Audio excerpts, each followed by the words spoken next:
All right, everyone, welcome back. I am Chase. I'm Christian. We are the RMFantasy SXperts here for round 3. Man, it's going by quick already. Yeah, it is. Round 3 of RMFantasy SX. Let's dive right into it with our race recap from St. Louis. All right, so St. Louis, round 2 has come and gone. Some big surprises, but let's talk about it. K-Rock, first win in 3 years. Yeah, everyone's pumped to see him win. We gave advice not to pick him to get in the top 5. That's all right. But you know what? We were happy he won. That was awesome. Justin Barcia is the real deal, second place. No doubt. Jason Anderson, another quiet, sneaky third place. He's going to start winning soon. He's doing his thing. Eli Tomac locking in with the 4th place. Got lucky. Typical we'll talk about Tomac. His starts in a minute. Yeah. Osborne, another good 5th place. Yep. And then Vince Freeze, People's Champ. Wildcard again. He's just cozying up to that spot right now. He's liking it. But going back to the race, what are your takeaways, some of the big highlights you want to cover? I mean, you have to talk about Malcolm just beasting past Tomac and Webb through the whoops. That was the most whoop speed I've ever seen in any race. Yeah, that new announcer guy, I think he lost his voice screaming there. So, your boy Derek Drake in the 250 race. Yeah, why is he my boy? I don't know. He just pulls a 180 off the start. And wheelies and about kills people. But Yeah, I like crazy. that. AC tried to get rough and tough with Osborne, and Osborne was not having it. I think AC learned a valuable lesson as a rookie. You can't try and just 450 class not the same as 250. He went full Twisted Sister where he's not going to take it. Twisted so Sister. that's what he did. Other than that, it was good racing. I enjoyed the racetrack. But what's interesting is we have a lap chart now. If you guys look at, you see on the screen behind us, a couple things that I take away from the lap chart. First of all, Eli Tomac, again, horrible start. Yeah. He was 12th after lap 1, but that doesn't reflect where he was out on the whole shot line because even farther back. But he moved up really quickly. But what's interesting to me is looking at this, after lap about 10, from 12th place, which was Cooper Webb, all the way to last, no positions changed. No. It stayed the exact same. Yeah, so it kind of helps you with the wild card to see who stays in that position. Yeah, like you could look at that chart and be like, all right, this guy moved into that position and then just kind of stayed there. So, use that when you're looking at the wild cards. We're going to talk about it a little bit more, but That's right. Overall, it's pretty good, though. What about user stats?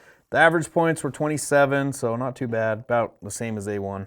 Only 3.7% had Roxon to win, down from 21 at A1. So, And I'll take part of that blame because I said I'm not putting him in the top 5. Look what happens. I'm sure it'll bounce back this week. The biggest surprise, though, only 3.1% had Osborne in their top 5. So if you did that, good work on you. What's and crazy, AC. though, more people picked him to be in the top 5 than Tomac. Yeah. I would never have thought that was going to happen. It was And it crazy. should have happened. Those people should have been right because AC crashed the last lap, and that's the only reason Tomac broke into the This top is 5. the first time I've seen any rider be picked more than Eli Tomac to win, and it was AC. I mean, he should have been in the top 5, but Wow. we all know what happens. As far as injuries go, we got the 7 Deuce Deuce, who is out. Tyler Bowers, he went overseas to race. Don't know if he's coming back. I probably wouldn't expect it, but you never know. My boy Davalos, who I picked for the wild card. He was catching heat for that. Yeah, I don't even know what happened in the main event, but we'll see if he's there. And then It's more like Flugate right now. Like everybody's sick. I don't know what's going on. It's changing from week to Barsha, week. Osborne, Webb, a lot of sick people. But in fact, Cooper Webb 12th place. We'll talk about that. But let's get into it now because we got to go into Anaheim 2, round 3. Here it is, track trends. So as far as A2 goes and the track layout, I like it. I think good. it's got some cool rhythm sections. There's a little split lane, 2 whoop sections. Whoops, I think that will triple be whoops. Yeah, lots of whoops. And it's not like one's a short whoop section and then a long one. Like they both look long. So will it play a factor?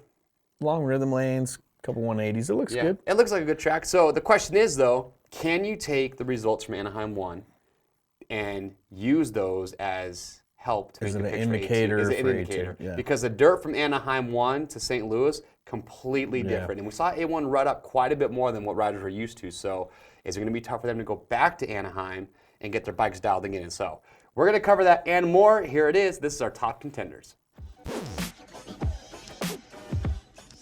So on the table right now, we have the top 5 riders in points. Might not be what everyone thinks are the top contenders, but this is how It's the point standing. this is the point standing, so this is what we're talking about. You got Justin Barcia, Ken Roczen, Cianciarulo, Anderson, Eli Tomac. Start us off with Barcia, and we'll go through and talk about each guy real quick. I think Barcia Law is a real thing. I mean, I kind of compare Last him week to you Webb. were on the fence, Yeah, I was. but then he convinced you. He's I was on convincing board. me. I mean, he was sick too last week, and he still looked good. Yep. I mean, I think he's almost pulling what Webb did last year, where no one wanted to buy into Webb until it was too late. So maybe we're seeing a new Barsha this year. Like we said before, he's only picked by 4% to win. So it really went down even though he won A1. He has the best average start this year, which I really like, and finish. 1.5, that's low. Yeah, and he qualified 7th at A1 and still won. Ran in second place from lap 3 until the end last week. Stayed right so he there. was up there. Yeah, and then we get to Kenny Roxon. I'm still pumped for this guy to win. That was awesome to see. So Roxon was only picked by just under 4% of players to win last week, but he was in almost 70% of players' top 5. So people still had faith in him, just not for the win. But here's a couple stats. What's interesting. He has the third best starting average of second, third best starting average so far, which he's doing good on starts. And here's what you want to take away from that. He hasn't finished worse than third in races he has started third or better going back to last year. But when he starts 7th or worse from last year, he doesn't even get into the top 5. Yes, you're banking on a good start. Yeah, Roxon needs that start. But I think he's a different rider this year. Could be. What about AC? AC ran in 4th place from laps 12 to 23 until he went down Yep. last week. So he was up there, should have been in the top 5. Has the second best starting average over the first 2 rounds. Started in 4th, actually, in both of them. He's qualified the fastest over the last 2 rounds. Easily could have won A1, but he tipped over. Only Roxon Barsha had a faster average lap time than him in St. Louis, which was surprising to me. And he's one of the 4 riders to lead laps this year. But the thing with AC and me is, yeah, he's done good. He's looked fast. But we got to think about it. He's tipped over. Both rounds, he's had an issue in the main event. That's my only takeaway of being weary with him. AC and me, that's a catchy name. So, getting to Jason Anderson. Anderson is quietly just doing really well. And I think a lot of people aren't maybe thinking about him as much because when you look at the broadcast, like they don't even hardly say his name the whole main event. You almost forget where he's at. He is up there. So, here's what's interesting though. He hasn't finished more than 2 spots from where he's qualified so far this year. So maybe his qualifying spot's a good indicator of where he might finish in the main. In 2020 so far, his finishes are 5-3 with starts of 9-5. So he is a guy that moves up after the start. Only 55% had him in their top 5 last week, and he ran in 3rd last week from the 6th lap all the way to 24th. Yeah. So if you're not putting Anderson in your top 5, I think you're crazy. Yeah, he's in there for me. Tomac, what do you do with this guy? It's typical Tomac. Because his 4th place does not reflect how crappy his start was. He's just not getting starts. He probably made the most passes of any rider last week, but you can't bang on this dude to get a start right now. No, he took 3rd overall at A2 in 2019 with finishes of 4.41. So he has the 12th best average start over 2 races, which blows my mind. 11th and 12th. Yeah. And he didn't finish better than 3rd in the first 4 rounds last year. So maybe it's just, I don't know why we're so surprised. It seems like this happens every year. Are you going to put him in your top 5 this week? Depends on where he qualifies. If he qualify in top 5, I'll have him in there. All right. Now, we're going to get right into it next, but there's one rider we didn't talk about, Mr. Cooper Webb. Man finished 12th place last week. He was sick, but the real question is, can he bounce back and crack into the top 5? Let's get into that next. This is our weekly spoilers. Weekly spoilers. For me, this is probably going to start becoming the harder picks to make. Because there's a gaggle of riders that are hovering right around that top 5. Osborne cracked it last week. Malcolm Stewart's right there. Webb was way out, so let's talk about it. Cooper Webb. And we want to know what you guys think. Is he going to bounce back? Because the lap chart, we were just talking about this. He was behind Vince Freeze for how many laps? A lot. A lot. More than half the race. Freeze and Wilson are the only riders he passed, and he was back there. Oh, so he passed, that was it? Yeah. That's crazy to me. You would think that even sick, he'd still be able to charge for it, but maybe he was just that sick. I don't know. Yeah.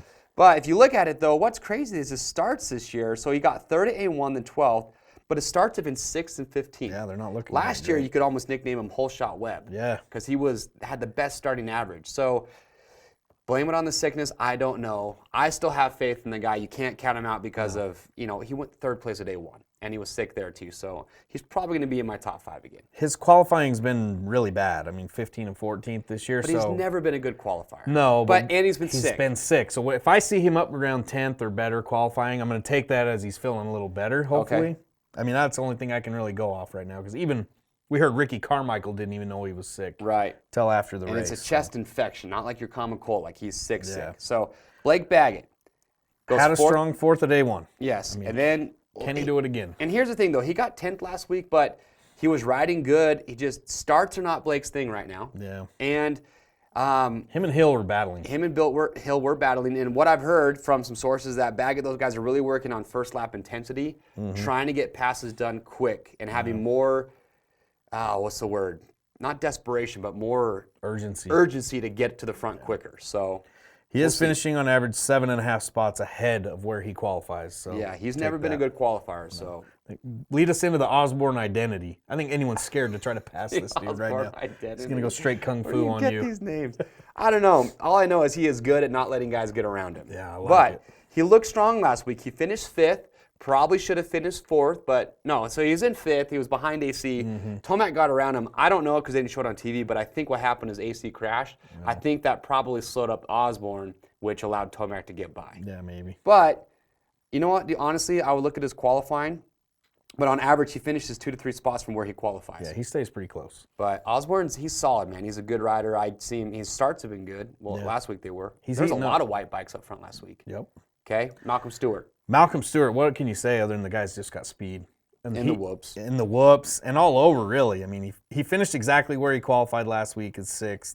And he was kind of back there, but the only rider that passed him in the main event was Tomac. Yeah, but so it was tough. He was doing good. But this week with 2 sets of whoops, could play to his favor. He could be licking his chops right now. You never know. Yep. He got a lot of picks to win A1. I can see his picks going back to A2. If Malcolm gets a top 5 start, he's staying in the top 5. Yeah, he ain't going to fade back. Justin Brayton, I thought about putting up here, but he just can't hold the pace these guys are holding right now in the top 5. Which leads me into strange things that we found out from the first 2 rounds.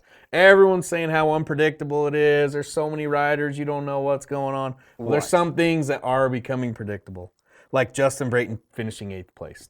He's done it the last 2 rounds, even though he started 3rd and 6th. Yeah. He still ends up in 8th. Justin Hill has taken 11th the last 2 rounds with starts of 5th and 9th.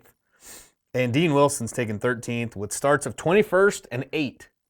So no matter where they're starting, they're usually taking that spot. Well, I'm glad you had the stat because this week Wildcard is 11th place. Yep. After looking at your stat on Hill, that might not be too bad. So let's get right into it. This is Wildcard Watch. All right, let's get into the wildcard pick this week, 11th place. The most important pick of the week. If you want to win a prize, you got to hit the wildcard. So we laid out our riders we think have the best chances of getting it. First of all, we got to start with nothing against the man, Chad Reed. Chad Reed is not, he is the people's champ, not the wildcard champ. I mean, stop picking Chad. We see so many picks for this guy. He's always the top choice. Well, look, 15th or 16th I get, but 11th, there's no shot. In the past, we've thrown. It's no disrespect. I'm going to just lay this down gently so no one gets offended. All right. But then let's get into Aaron Plessinger. I like him a lot this week. He's still kind of banged up or something, but his finishes this year are 12 and 10 after qualifying 14 and 17, average qualifying 15 and a half, start 11 and a half, and finish 11, so I think he's a good choice. Okay. Justin, give me a new engine. Brayton. Changed it out in between the heat and LCQ last week. That's pretty wild. Yeah, that was insane. Under 21 minutes, I heard on that they did that. He's finished 8th in both rounds, though. Do you think he's really a good spot for 11th? See, this is where I'm kind of like, I don't know. There's the top 5 and then the wild card at 11. He's exactly in the middle. So you have to go, which one is he more likely to go? Either a spoiler or a wild card? Yeah, okay. So that's kind of where he got pushed into the wild card because even with good starts, he's tending to fade back. So. All right. Justin Hill. This man has finished 11th in both rounds this year with starts of 5 and 9. So he's got good starts, but he's not hanging up there. And he finished in 11th at A2 last year. I mean, I think kind of the stars are aligning here for Justin Hill. All right. Now, and then we get to Vince Freeze, the wild card champ.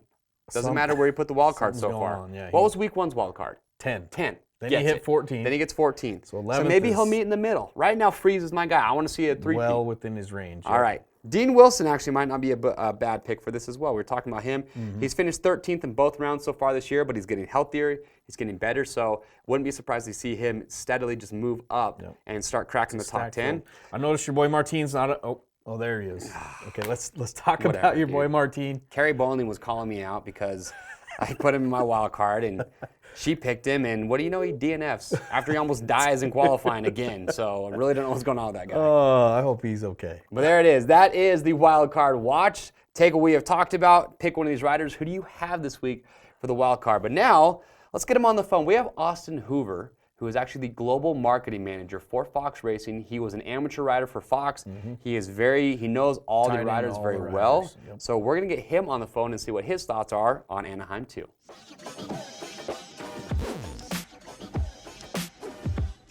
All right, so we got him on the phone. This is Austin Hoover. What's up, Austin? Hey guys, how's it going? It's going pretty good over here. Just getting ready for A2. So Austin, you were the athlete manager for Fox, so you know all the riders really well. You know, not even just the Fox riders, you probably know a ton of riders in the pits. And now you're the global marketing manager for Fox, right? That's right. Yeah, I've been with the brand a little bit under 5 years now. Started as like you said, as the athlete manager, and grew up racing, and kind of was always part of the family here at Fox. So was really stoked to join the team, and just actually finished up a 2.5-year stint working over in Europe, running the marketing category for Moto out of our European headquarters in Barcelona. So got to work with a bunch of our European international athletes, and now I'm back stateside since about the middle of November. So nice. Exciting, and I'm happy to be an American again. Busybody. So Austin, let's jump right into it. I think the big question mark, for me at least right now, is we saw Kenny comes out swinging last week, takes his first win in 3 years. Can he back it up in Anaheim 1? What are your thoughts? Oh, I mean, I'm a Kenny guy for sure. So I think it was incredible to finally see him get that monkey off of his back in St. Louis last week, and get that first win. 1,092 days since his last win in San Diego in 2017.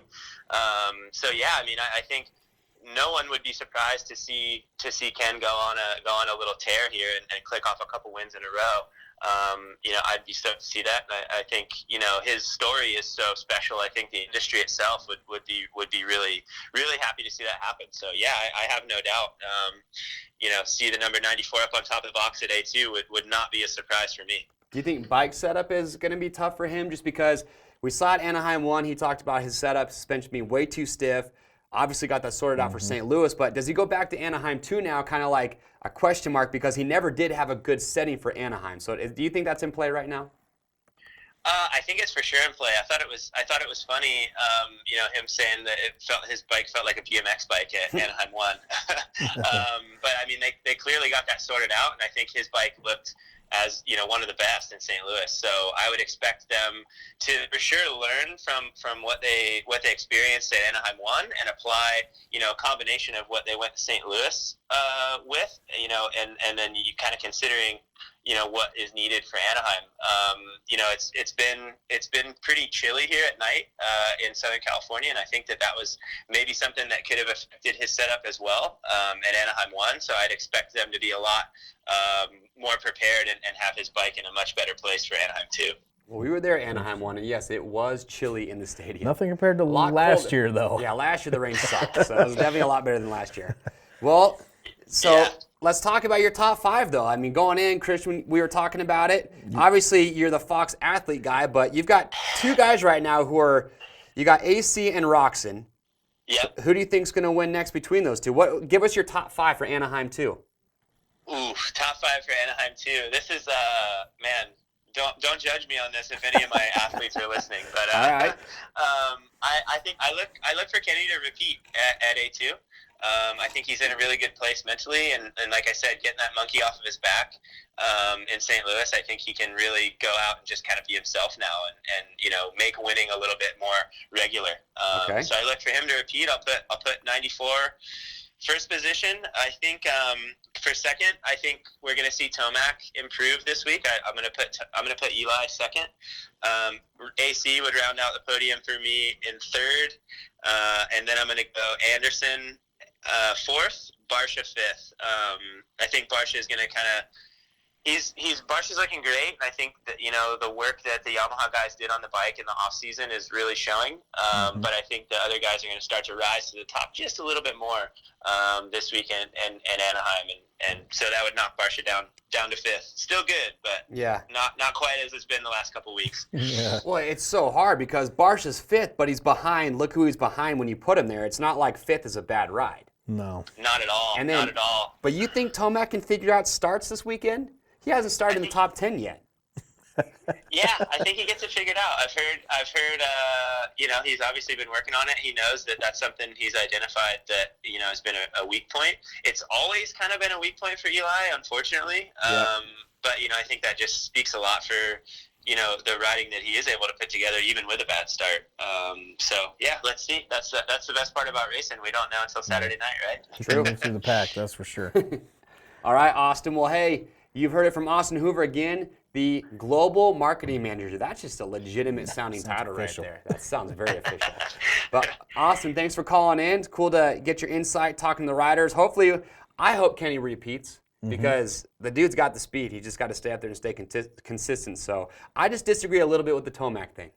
How about you, Christian? He's a scary pick for me right now, and it doesn't feel right, but it is. Yeah, it's just so hard to know what to do with that guy. But if you get to start, heck yeah, but that's the if, right? Yep. The big That's if. the if. Shows how hard for it is to sure. get Thanks one. for having me on, guys. I appreciate it, and stoked to go racing. Round 3, here we come. All right, here we Awesome. go. All right, we'll talk to you soon. All right, take care. See All ya. right, we'll see you. Good stuff. Good, I like it. Kenny. It's kind of interesting. He talked about the cold weather affecting his bike Yeah, I hadn't setup. really thought about that. It makes sense, though. He's got major Oil doesn't injuries. flow as good when it's cold. Makes your suspension feel more harsh. I almost think about his wrists and everything, in the cold weather might get a little stiffer Could be too. that I don't know. Well, there you have. Those are Austin Hoover's top 5 picks. Now, it's time for Christian and I to Lock him in. lock them in. All right, this week it's getting harder every week. You just sat here for like 5 minutes I and know. swapped your picks probably 5 times. It's so tough, I know. But it really has been pretty unpredictable, so I'm going with a long shot here this week. AC, I think, is going to win. I mean, he led laps today 1. He was killing it. This man, I believe, will win a race at some point. He's got to stop just having the little mistakes, and I think he will eventually. Okay. Anderson, like we were talking about, he's quiet, but he's a threat. I want to see him get a good start, get up there to second. Osborne's my spoiler of the week. Okay. I mean, he's looking good. He was even sick last week and still looked good. I'm putting him in 3rd on the podium. Roxon 4th. Barsha 5th, just purely off his starts. He's going to be up there. And then my wild card, Dino Wilson. Let's go. All right. I agree on some parts, some I don't. Here's what I got. I agree with you. I think AC takes his first win. But you know what? I'm going to go Kenny right there in 2nd. I'm going to go Jason Anderson 3rd. I'm not feeling the Osborne for this round. But You're not going to go Osborne identity. no, I'm going to go Tomac 4th. And I see Baggett. I think there's so a hard. fire lit under this man's tush right now with what happened last week. And like I said, I know the team expects more out of him, and I'm just, call me biased because we're Rocky Mountain. I don't know, but he had a 4th at A1. He rode really good there, so I see him doing well there again. Now, I don't Longer have start. Could Longer help him start, yeah, we'll see. And then, 3-peat, Vince Freeze. He's my wild card. Dude, if he takes the wild card 3 weeks in a row, we feel good. need an investigation going on. There's something going on. But there it is. They are locked in for now. But keep in mind, we got to watch qualifying because a lot of these riders you pick based off your qualifying spots. Because we've had some people comment say, "Hey, you guys change your picks after qualifying." Well, It's a good strategy to have. well, yeah, it's what you got to do. Because what if a rider got hurt and that's we watch qualifying. I will say most of our picks do stay the same. It's mostly I change 1 or 2 max unless something crazy happens. Yeah, but we've learned it'll bite you or it won't. I don't know. There's always something that happens in qualifying. And then you get emotional. It makes it almost impossible to not change your What I picks. did notice though, real quick, is that neither one of us have Webb in our top 5. No, if he's sick, like I said, if he's He not can make us qualifying both look 10th like or fools. better, All he's right. probably going to win like Roxon did last Well, there you week. have it. They're locked in. Those are our picks. What do you guys think? Give us your top 5 in the wild card for this week, round 3, Anaheim 2. But now we need to talk about why it pays to play RMFantasy Here it is, the surprise recap. Okay, week 3, 100 weekly prizes going out to the top scorers of this round. First place is going to get $750 of Cherby Spending Spree. Second place, 2 sets of Bridgestone Battlecross tires. Third place, O'Neill jersey, pants, glove, and helmet setup. And then other prizes coming in from Pro Honda, Fly Racing, Fast House, Works Connection, 100%, Fox, Bell, and 90 $10 Rocky Mountain gift cards. Oh, and remember, if you didn't sign up yet, it's fine. 2 lowest scores are dropped. So if you sign up this week for Anaheim 2, you are still in the hunt for grand prizes. Average scores have been low, Easy. so this is the year to do it. Get signed up. And this is why you want to sign up, because at the end of the year, we have grand prizes. Here they are. First place, KTM 450 SXF, Factory Edition. And then second place, KTM 250 SX. Third place, Monster Energy Cup Trip. We're doing a year's supply of Dunlop tires to somebody. Oh, yeah, bud. Alpine Stars getting in the mix with a gear package. Tuss Impact Wheels. Fly Racing again with another gear package. Milestone Video Games Console TV. Motion Pro Tools. And an Oakley spending spree. It pays to play on Fantasy SX. You know, the winners are rolling in. I've been seeing a lot of You people have no getting prizes. excuses, people. RMFantasysX.com. Create your account. It's free to play. Join groups. Join ours. You can create your own group. It is a blast. I promise you. You'll watch Supercross, and you'll realize that you're screaming your head off for 11th place, something you've never done before. That's right. And keep it classy. Keep it classy. I don't want to see no hate towards the riders, anything like Well, that. there you have it. Well, thanks for tuning in this week. Remember, we do these shows each and every week, so subscribe to the Rocky Mountain YouTube channel. You can listen to this on podcast as well on all the major platforms. I am Chase. I'm Christian. And we'll see you next week.